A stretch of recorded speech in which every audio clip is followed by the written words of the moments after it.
সন্ধ্যায় রংধনু নিস্তব্ধ সব, অস্তাচল সূর্য যেন কাগজে লেখা কোনো অদৃশ্য কোনো এক কবির কবিতা।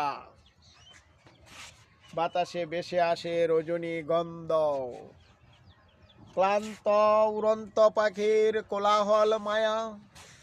কোনো একটা প্রস্ফুটিত লাল গোলাপ চোখ টিপে বলে, তোমার পূর্ণিমা চাঁদ রাতে জেগে থাকার স্বপ্ন আমিও নিঃশব্দে জেগে থেকে শুনি, আমিও শুনি। তোমার বেকুলতা স্বপ্ন এক পৃষ্ঠায় কাগজে তুমি আমি লেখা। ধন্যবাদ ভিউয়ার্স, কবিতাটি কেমন লাগলো কমেন্টস করে জানাবেন। ধন্যবাদ।